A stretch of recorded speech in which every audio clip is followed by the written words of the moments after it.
कृष्णाय वासुदेवाय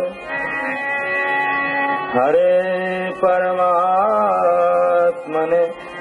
प्रणतक्लेशनाशाय गोविन्दाय नमो नमः गोविन्दाय नमो नमः। श्री राम जय जय राम।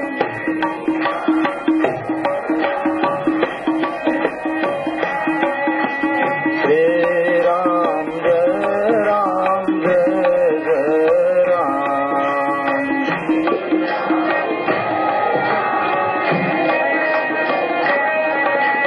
जय सिया राम जय सिया राम जय सिया राम।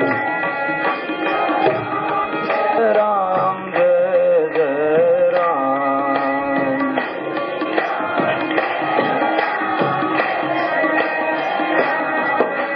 श्री राम जय राम।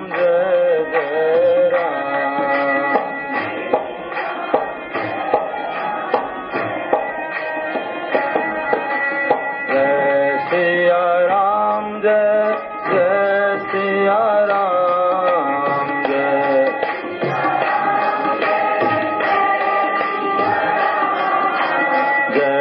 सिया राम। श्री राम जय राम।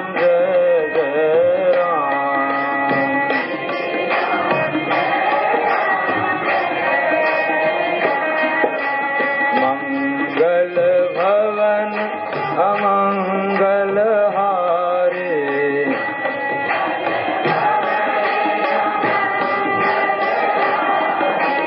द्रवहुषो दशरथ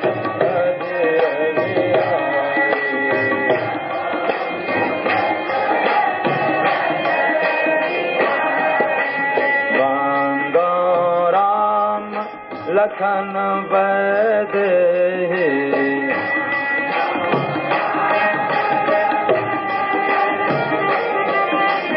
जय तुलसी के परम स्नेही।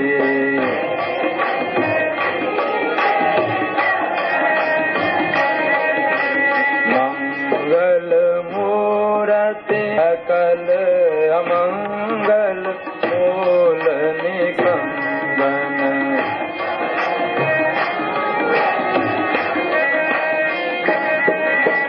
जय सिया राम जय सिया राम। राम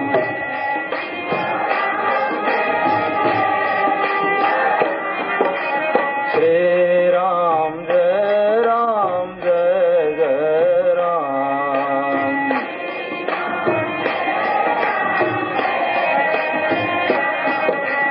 श्री राम जय राम।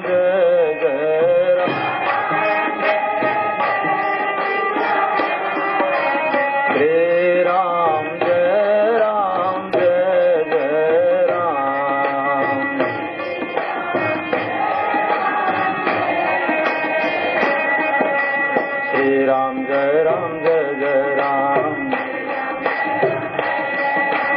श्री राम जय राम। जय सिया राम जय सिया राम। जय सिया राम जय सिया राम। जय सिया राम जय सिया राम। श्री राम जय राम। राम जय सिया राम। जय सिया राम जय सिया राम। जय सिया राम जय सिया राम। जय सिया राम जय सिया राम।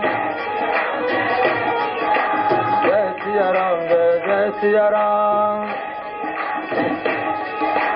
श्री राम जय राम।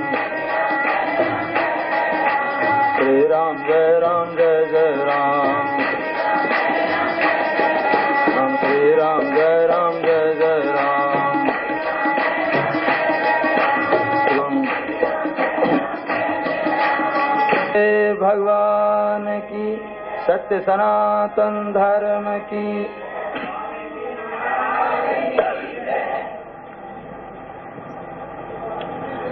संपत स्नेहमयी मातृशक्ति, देवियों, स्नेहालु बच्चों, प्रभु की महती अनुकंपा के फलस्वरूप आज तीसरे दिन आप लोगों के बीच कुछ कहने सुनने का अवसर प्राप्त हो रहा है। बड़ी ही मधुर चर्चा चल रही है। क्या कहना चाहिए और क्या सुनना चाहिए, यह भी जानना अत्यंत आवश्यक। महर्षि वेदव्यास जी से भक्तों ने पूछा कि महाराज, जीव का पुनीत कर्तव्य क्या है, जीव किस चीज की जिज्ञासा करे? तो व्यास देव जी ने उत्तर दिया, जीवस्य तत्व जिज्ञासा। जीव यदि कभी जिज्ञासा कोई करे तो वो तत्व के विषय में ही करे। तात्विक जिज्ञासाएं उसे परमात्मा तक पहुंचाने का काम करेगी। अस्तु, जिज्ञासा तात्विक हो। जिज्ञासा तो बहुत सारी होती है, जिज्ञासा के कई रूप हैं। जैसे चौराहे पर बैठ करके बहुत लोग एक दूसरे से ये भी जिज्ञासा करते कि बताओ आकाश में कितने तारे हैं, भैंस के शरीर में कितने केस हैं। किंतु इन जिज्ञासाओं से जीव का कल्याण नहीं होता। कल्याण किसमें है? जीवस्य तत्व जिज्ञासा। जीव तत्व की जिज्ञासा करे। भक्तों ने पुनः पूछा कि महाराज, आप तत्व की बात कर रहे हैं तो तत्व है क्या?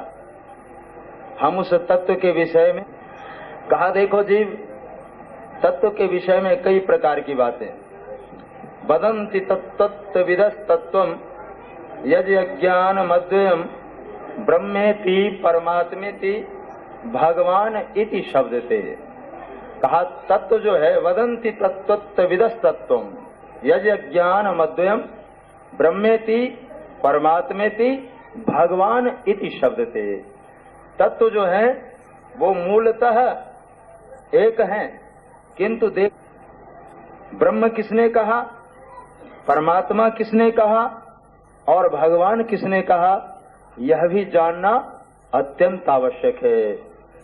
जो दूर से देखा, उदाहरण देकर के स्पष्ट करूं, ज्ञान योग, कर्म योग और भक्ति योग। ज्ञानी, कर्मी और भक्त तीनों एक जगह एक चौराहे पर खड़े थे और ज्ञान कुछ है किंतु कैसा है ये दिखाई नहीं देते। तीनों एक चौराहे पर खड़े हैं। बड़ा मार्मिक प्रसंग है, आप ध्यान पूर्वक सुनेंगे तो दिमाग में बात बैठ जाएगी। एक चौराहे पर तीनों दूर से देखा, दूरदृष्टि वाला, उसने कहा भाई दिखाई तो दे रहा है मुझे, कुछ है जरूर, लेकिन उसका कोई आकार प्रकार नहीं है, वो निराकार। तो कर्मी जो था बगल में, उसने कहा कि भाई जब कुछ है तब तो उसका आकार प्रकार होना ही चाहिए। कहा नहीं, कुछ नहीं है, अयम आत्मा ब्रह्म। वो तो सिर्फ आत्मा, वही सिर्फ आत्मा ही वही ब्रह्म है, वही सर्वस्व है। अयम आत्मा ब्रह्म, वेदांत का सूत्र जो है प्रयोग किया कि उसका कोई आकार प्रकार नहीं, वो बिल्कुल निराकार है, अयम आत्मा ब्रह्म। किंतु दूसरे ने, जो कर्मयोगी है, कर्मी है, उसने कहा कि भाई जिसे तू कह रहे हो अयम आत्मा ब्रह्म है, सिर्फ एक ज्योति स्वरूप है और उसका कोई आकार प्रकार नहीं है। वो है जरूर, लेकिन उसका कोई आकार प्रकार नहीं। कहा नहीं, हम तो वहां तक की यात्रा करेंगे जिसे तुम देख रहे हो, लेकिन तुम्हें आकार प्रकार नहीं दिख रहा है। हम वहां तक की यात्रा करेंगे और जा करके देखेंगे कि उसका आकार प्रकार है अथवा नहीं है। और फिर कर्मी ने वहां तक जाने की चेष्टा की।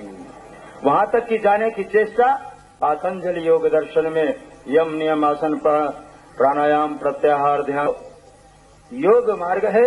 ये बहुत ही कठिन मार्ग है, कहना सरल किंतु करना बड़ा ही कठिन है।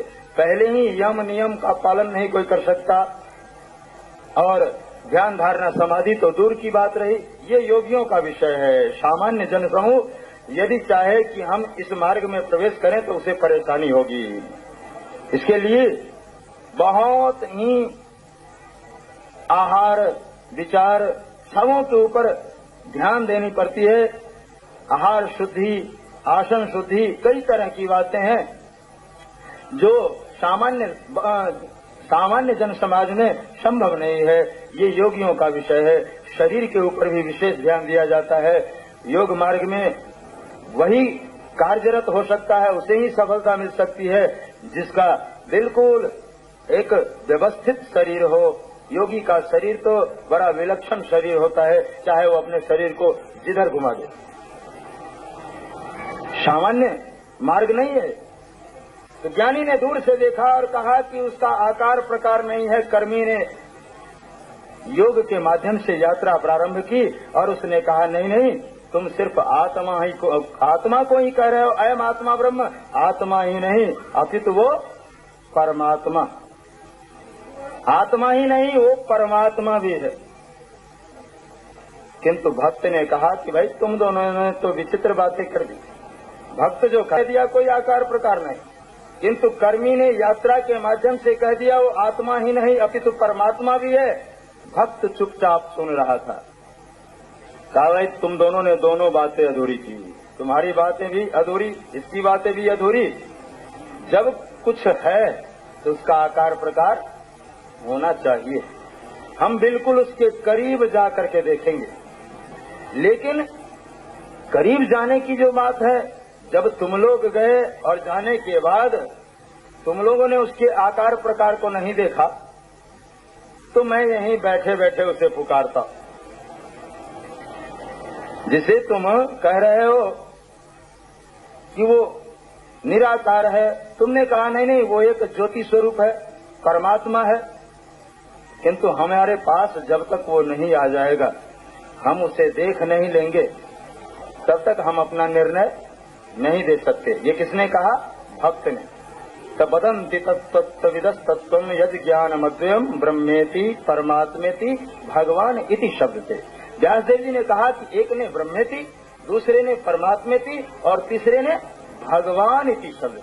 उसी तत्व को अपने अपने दृष्टि से, अपने अपने ढंग से देखने की चेष्टा की, और भक्त ने जब चेष्टा की तो उसके समक्ष वही निराकार जब साकार रूप में सामने आया तो उसके जीवन में आनंद की अनुभूति होने लगी। सत्य, चित्त और आनंद परमात्मा का परिचय देते हुए खास करके ज्ञान मार्ग में उसे सच्चिदानंद कह करके पुकारा गया है। सच्चिदानंद का अर्थ होता है सत्य, चित्त, आनंद। और श्रीमद् भागवत के प्रथम पृष्ठ पर यही मंगलाचरण है। सत्य सच्चिदानंद रूपाय विश्वोत्पत्त्यादि हेतवे तापत्रय विनाशाय श्री कृष्णाय वयम नमः। सच्चित और आनंद स्वरूप। सत का भान ज्ञानियों को होता है, चित्त का भान कर्मियों को होता है, और आनंद की अनुभूति भक्तों को होती है। तब तक मैं उसे कोई भी उसके विषय में निर्णय नहीं कर सकता। वही सर्वव्यापक, वही अजन्मा, वही निरंजन। गोस्वामी जी ने उसी का परिचय देते हुए रामायण में एक दोहा लिखा। व्यापक ब्रह्म निरंजन निर्गुण विगत विनोद, सो अज प्रेम भगति बस कौशल्या के गोद। व्यापक ब्रह्म निरंजन निर्गुण विगत विनोद। जो सर्वव्यापक है, जो निर्गुण है, निराकार है, वही भक्ति और प्रेम के वशीभूत होकर के भक्त के समक्ष प्रकट हो जाता है। हमारे यहाँ निर्गुण और सगुण ये बहुत पुराना विवाद है। कई लोग निर्गुण, कई लोग सगुण, द्वैत अद्वैत, कई तरह की चर्चा है उस ब्रह्म के विषय में, उस तत्व के विषय में। किंतु गोस्वामी जी ने समन्वय किया निर्गुण का भी, सगुण का। हमारे यहाँ पूर्वाचार्य जितने हुए सबकी दृष्टि आप भी तभी लाभान्वित होंगे जब जीवन में भक्ति हो। हमने कल भी कहा था कि भगवान शंकर मांगते हैं बार बार बर मांगे हर सिदेव श्री रंग पद सरोज अनुपायनी भगति सदा सत्संग। आपने बहुत सुंदर विषय का चयन किया है। ये जो सम्मेलन है आपके यहाँ वो भक्ति सम्मेलन है, किंतु भक्ति के साथ साथ ज्ञान और कर्म की भी अनिवार्यता है। जब को जानने के लिए ज्ञान की आवश्यकता होती है, उतनी ही ज्ञान प्राप्त करो जिस ज्ञान से परमात्मा की भक्ति। गंगा यमुना सरस्वती, ये भक्ति क्या है? लिखा है रामायण में, राम भगति जहाँ सुरसरी धारा। राम भक्ति, भगवान की भक्ति जो है वो गंगा जी के समान है, गंगा की धारा के समान है। और गंगा की विशेषता क्या है? गंगा की धारा निर्मल है बिल्कुल। सुनिए और गाइए। ओ गंगा तेरी निर्मल धारा है, वो गंगा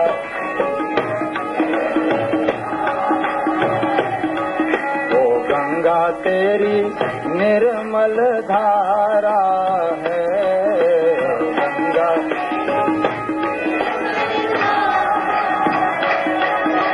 श्री विष्णु के पद से निकली, शिव शंकर के सिर में उलझी, सुरसरी नाम तुम्हारा है, सुरसरी नाम तुम्हारा है। ओ गंगा तेरी निर्मल धारा है, गंगा है। गंगा की धारा निर्मल है और जो कोई डुबकी उसमें लगाता है, गंगा जी में एक बार डुबकी लगा तो मन निर्मल हो जाएगा। निर्मल धारा में जब आप डुबकी लगाएंगे तो मन निर्मल होगा, और जहाँ मन निर्मल हुआ तो निर्मल मन जन सो मोहि पावा, मोहि कपट छल छिद्र न भावा। निर्मल मन वाला ही परमात्मा को प्राप्त कर सकता है।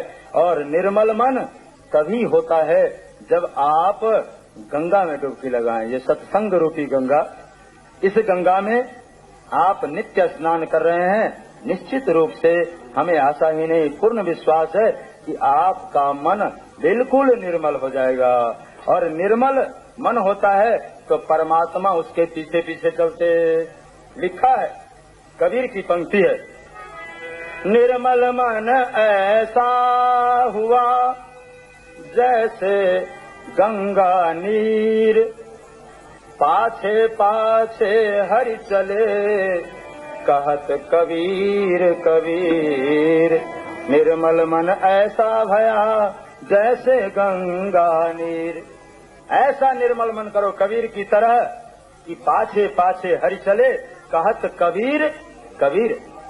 कबीरदास जी के पीछे पीछे भगवान चलते, किंतु वहीं पर एक व्रज का रहने वाला भक्त ये सुन रहा था। उसने कहा, नहीं नहीं, कबीर का भी मन निर्मल नहीं था। जिसके पीछे भगवान चले, जो भगवान को अपने पीछे चला है, वो निर्मल मन वाला नहीं हो सकता। अगर निर्मल मन देखना हो तो वृंदावन चलो। निर्मल मन ऐसा हुआ जैसे जमुना नीर, एक गोपी के प्रेम में बह गए कोटि कबीर। निर्मल मन ऐसा हुआ जैसे जमुना नीर, एक गोपी के प्रेम में बह गए कोटि कबीर। और नारद जी ने अपने भक्ति सूत्र में लिखा कि अगर कोई परमात्मा की भक्ति करना चाहता है तो यथा ब्रज गोपिका नाम में हो जाए तो भगवान फिर उसके प्रेम पास में ऐसे बंधते हैं कि फिर अगर कोई खोलना भी चाहे, उनको वहाँ से हटाना भी चाहे तो हट नहीं सकते। और हमारे श्याम सुंदर की तो ये विशेषता है कि जल्दी किसी के हृदय में बैठते नहीं, और एक बार अगर बैठ जाएं तो फिर निकलते नहीं, क्योंकि 3 जगह से टेढ़े। आप देख रहे हैं ना, बंसी विभूषित करा नवनीर दाभात पीताम्बरा दरुण बिंब फलाधर पूर्णेन्दु सुंदर मुखादर विंद नेत्रात कृष्णात परम किमपि तत्त्वमहं न जाने। बंसी बजा रहे हैं तो गले से टेढ़ा, कमर से टेढ़ा, पांव से टेढ़ा, और ये इतना टेढ़ा कि जल्दी किसी के हृदय में आता नहीं, और अगर एक बार आ जाए तो चाहे निकालने की लाख कोशिश करो फिर ये निकलता नहीं, बहुत टेढ़ा है, जल्दी आता नहीं। और ऐसे टेढ़े को भी ब्रज की गोपियां अपने प्रेम पास में बांध करके खूब नचाती, खूब नचाती। बड़ी मधुर कथा आती है। कथा में प्रवेश करने के पूर्व 2 मिनट भाव और श्रद्धा के साथ भगवान मुकुंद माधव का स्मरण करें। हरि बोल हरि बोल हरि बोल हरि बोल,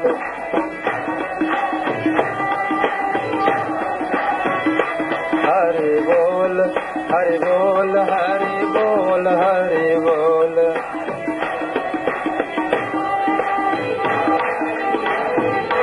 प्यारे मुकुंद माधव हरि हरि बोल,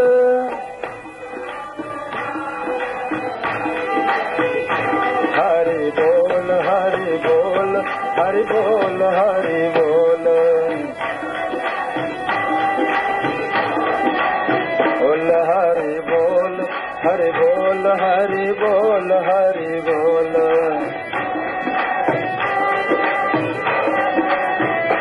प्यारे मुकुंद माधव राधे राधे बोल,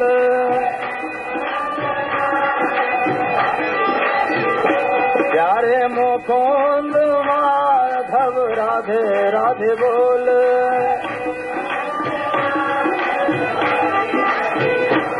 राधे बोल राधे बोल राधे बोल राधे बोल,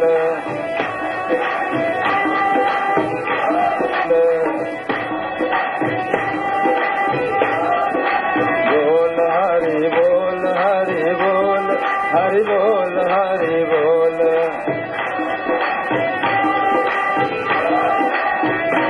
हरि बोल हरि बोल हरि बोल हरि बोल। बोले वृंदावन बिहारी लाल। चलना उसके सारे कार्य देवियों के ऊपर ही वही सारा कार्य करती। तो ब्रज की गोपियां स्वयं अपने हाथों से दूध इत्यादि निकालती थी। उस गोपी ने क्या किया कि सोचा कि पहले ये गोबर इत्यादि फेंक दूं, गौशाला की सफाई कर लूं, उसके बाद समय बचेगा तो हम दर्शन करेंगी, नहीं तो आज मैं दर्शन से वंचित रह जाऊंगी। फिर मन में सोचा कि संत लोग कहा करते हैं कि मद्भक्ता यत्र गायन्ति तत्र तिष्ठामि, जहाँ प्रेम से पुकारते हैं भक्त वहीं भगवान आ जाते। तो आज मैं परीक्षा करके देखूं। सब गोपी तो चली गई नंद बाबा के दरवाजे पर, और वो अपने गौशाले में सफाई भी करती और मुख से श्री कृष्ण गोविंद हरे मुरारे, हे नाथ नारायण वासुदेवा।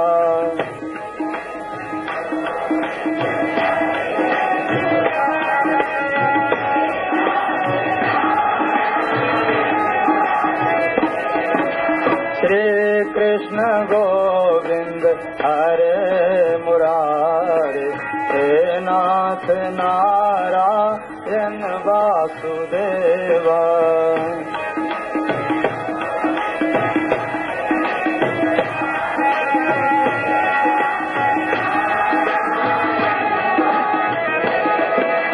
हे नाथ नारायण वासुदेवा, हे नाथ नारायण वासुदेवा।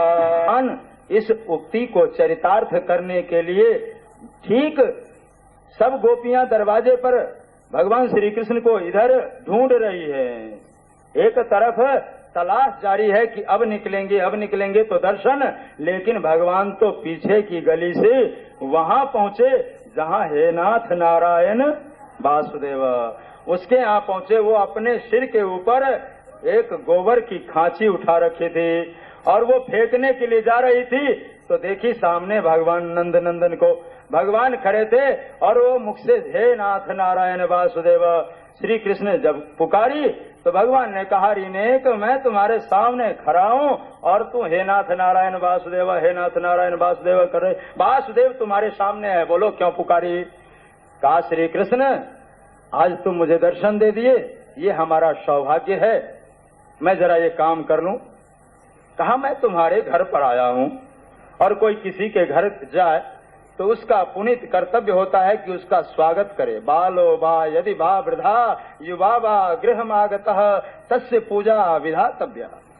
कहा अगर बालो बा यदि बा वृद्धा, चाहे बच्चा ही क्यों न हो, वयस्क हो, बूढ़ा हो, जैसा भी हो, अगर घर पर कोई आ जाए तो उसका यथोचित सत्कार करनी चाहिए। तो मैं तुम्हारे घर पर मेहमान के रूप में आया और तू काम में लगी है, मैं वापस जाऊं क्या। कहा नहीं कृष्ण तुम यहीं रुको, मैं जरा काम कर लूं। या एक और उपाय है। कहा कौन सा उपाय। कहा तू थोड़ी सी हमारी मदद कर दे तो ये काम जल्दी खत्म हो जाए और उसके बाद फिर तू जो कहेगा मैं वही करूंगी। भगवान ने कहा क्या करना होगा बोल। कहा तू कुछ अधिक मेहनत नहीं करनी होगी, बस ये गोबर की खांसी मेरे सिर के ऊपर उठा दे और मैं जल्दी जल्दी ये काम कर लूं। कहा लेकिन मैं कभी आज तक काम किया नहीं, हमें तो इन कामों के करने की कोई अभ्यास ही नहीं, तो कैसे खाओगे, मैं मक्खन खिलाऊंगी। भगवान ने कहा कि मैं जितनी खांसी उठाऊं उतने मक्खन के लौंदे तुमसे लूंगा, अगर मंजूर है तो फिर हो जाओ शुरू। बोले वृंदावन बिहारी। गोपी ने स्वीकार किया, कहा कि तू जितनी खांसी उठाएगा मैं उतने ही मक्खन के लौंदे तुम्हारे हाथ में दे दूंगी, लेकिन शर्त यह है कि तू सिर्फ उठाता जा। भगवान गोबर की खांसी सिर के ऊपर उठाई तुम्हारे सिर के ऊपर। गोपी ने कहा कि श्री कृष्ण घबराओ मत, मैं बेईमानी नहीं करूंगी, तुम जितने खांसी उठाओगे मैं उसका हिसाब अपने पास रखूंगी।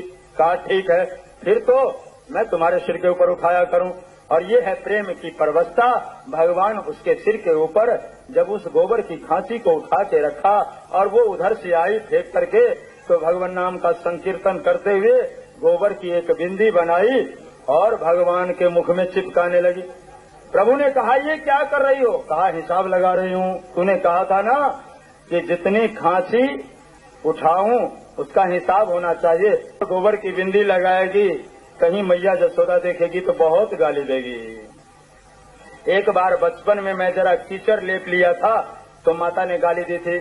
पंकाभिषिक्त सकलावयवं विलोक्य दामोदरम बदति कोपवसाद यशोदा स्वयं शुकरोषि गत जन्मनि पूतनारी।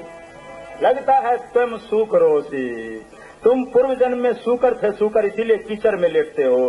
तो एक बार बचपन में कीचड़ लगाया तो मुझे सूकर कह करके पुकारा। आज जब मुख के ऊपर गोबर की बिंदी देखेगी तो पता नहीं क्या कहेगी। तो 1000 गौओं की गोबर कितनी बिंदी भगवान के मुख पर लगाई होगी वो गोपी। आपके पूरे दिल्ली का नक्शा बन गया होगा। बोले वृंदावन भी। भगवान के मुखमंडल पर चारों तरफ गोबर की बिंदी ही बिंदी। अंत में गोपी ने क्या किया, शीशा दे दी। कहा श्री कृष्ण गिनती कर ले। भगवान ने जब रूप देखा तो बोले वृंदावन बिहारी। कहा देवी तूने तो मेरा हुलिया ही बिगाड़ दिया, ये कैसा रूप, ये अच्छा नहीं लगता। कहा श्री कृष्ण बहुत सुंदर लगते हो, ये तो भक्तों की व्यवस्था है। भक्त गिनती हो गई। कहा अब मक्खन दे दे। तो गोपी ने क्या किया, मक्खन तो दे दी। मक्खन देने के बाद प्रभु नहीं खा रहे थे। कहा क्यों नहीं खा रहे। कहा देखो मुझे मिश्री के साथ खाने की आदत है, तो मिश्री दे दो उसके बाद मैं ये मक्खन खाऊं। गोपी बहुत होशियार थी, सोची कि मिश्री अगर दे दूं तो खा के चला जाएगा और जब तक मिश्री नहीं दूं तब तक तो यहाँ मिश्री के लिए खड़ा रहेगा और मैं अपने जीवन का आनंद उठाता रहूं। को न चाहे जग जीवन लाभ, कौन नहीं चाहता जीवन में लाभ मिले। तो वो मिश्री के लिए कुछ विचारने लगी। कहा देखो श्री कृष्ण मिश्री मैं तब दूं जब तुम मेरे आगे नाचो। ये तो तूने तब नाचू जब छाछ पिलाओ। गोपी ने कहा तुम्हारी डिमांड बढ़ती जा रही है श्री कृष्ण। पहले मिश्री कहा, अब छाछ कहा कि छाछ पीने के बाद ही मैं नाचूं। अगर कबूल करो तो मैं नाचना शुरू करूं, क्योंकि जो पूरे ब्रह्मांड को नचाता है, जो पूरे विश्व को नचाता, अगर उसे कोई नचाए तो वो सामान्य कलाकार नहीं हो सकता। वो उच्च कोटि का कलाकार जो जग के नियंता को नचाए। कहा मैं तब नाचूं जब छाछ। गोपी भी बड़ी होशियार, उसने कहा कि श्री कृष्ण आज दही थी घर में तो सास उसकी कढ़ी बना ले। अब दही है नहीं, छाछ पिलाऊं तो कैसे। लेकिन भगवान भी कम नहीं, कहा कि तुम्हारे घर में दही वाली मटका जो है उसे मेरे सामने ले आ, हम उसी को ही धो करके पी लेंगे, वही छाछ समझ। यह है प्रेम की परवस्ता। यहाँ गोपी कहती है कि आप अगर नाचना चाहते हो तो हम छाछ की भी व्यवस्था करेंगे, लेकिन मैं नचाऊं, नाचो। और भगवान थोड़ी सी छाछ के लिए नाच रहे हैं। इस दृश्य को देखा और मनीषियों ने, पूर्वाचार्यों ने बहुत सुंदर ढंग से चित्रण किया है। कुछ पंक्तियों में सुनिए और शब्दों के ऊपर विचार कीजिए। शेष गणेश महेश दिनेश सुरेश हूँ जाहि निरंतर ध्यावे, जाहि अनादि अनंत अखंड अछेद अभेद सुवेद बतावे। नारद से सुत व्यास रटे पतिहारी करी पुनि पार न पावे, ताहि अहीर किछो हरिया छछिया भर छाछ पे नाच न, छछिया भर छाछ पे नाच न, ताहि अहीर किछो हरिया छछिया भर छाछ पे। शेष गणेश महेश दिनेश सुरेशों जाय निरंतर ध्यावे। कोई भी बाकी नहीं रहा, जितने ध्यानी ज्ञानी है सबका नाम इसमें आ गया। मोरलिया हरि के मधुबन में धूम मचाए, मोरलिया हरि के मधुबन में धूम मचाए। मोरलिया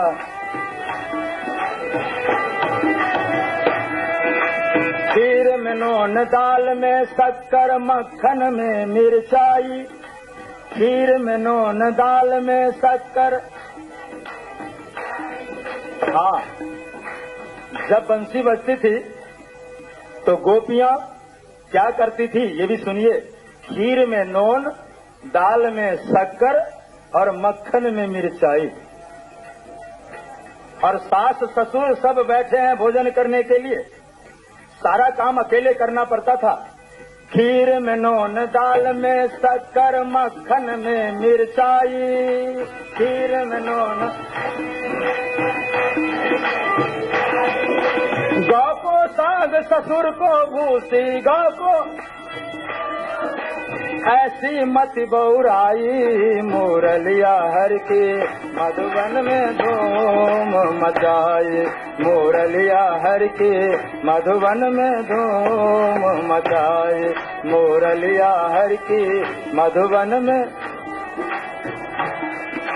गौ को साग ससुर को भूसी, गौ के तन में दिए जलाई। जो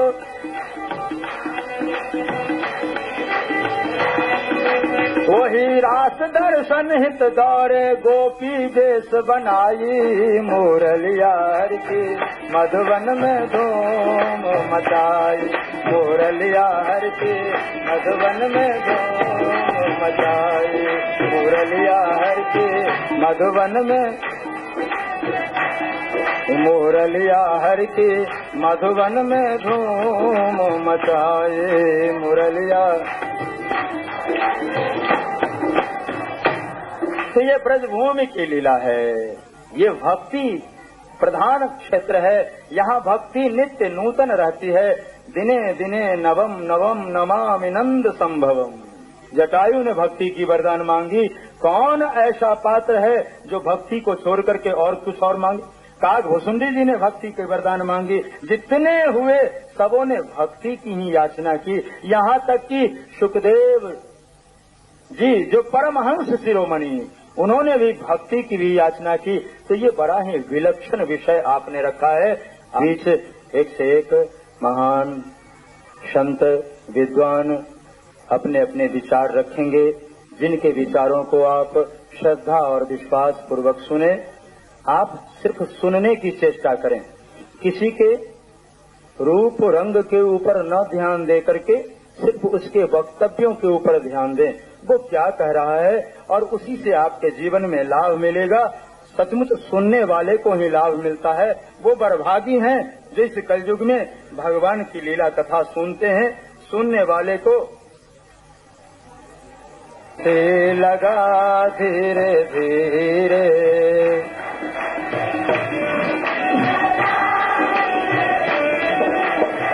विषय वासना को मिटा धीरे धीरे, विषय वासना को, विषय वासना को हटा धीरे धीरे।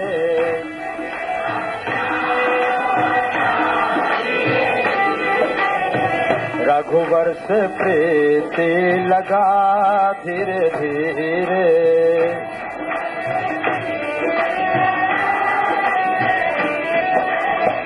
रघुवर से प्रीति लगा धीरे धीरे। अंधेरा मिटा कर हृदय साफ कर ले, अंधेरा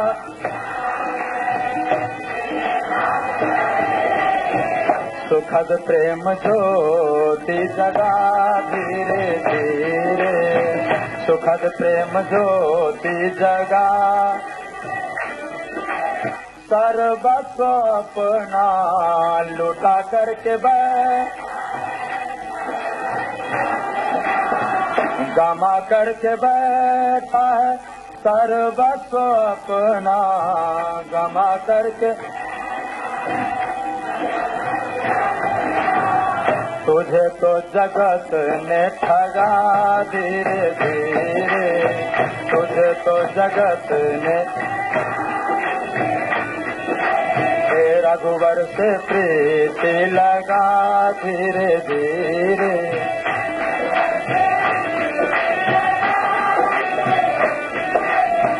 विषय वासना को हटा धीरे धीरे।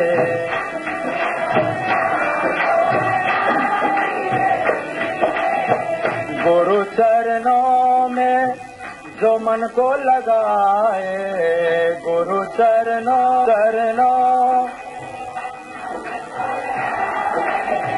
तो जीवन की कलियां खिले धीरे धीरे, जीवन की कलियां। रघुवर से प्रीति लगा धीरे धीरे,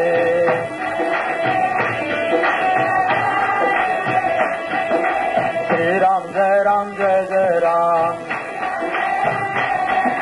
श्री राम जय सिया राम जय जय सिया राम, जय सिया राम जय जय सिया राम, जय सिया राम जय जय सिया राम, श्री राम जय जय राम, श्री राम जय जय राम, श्री राम जय जय राम, श्री राम जय जय राम।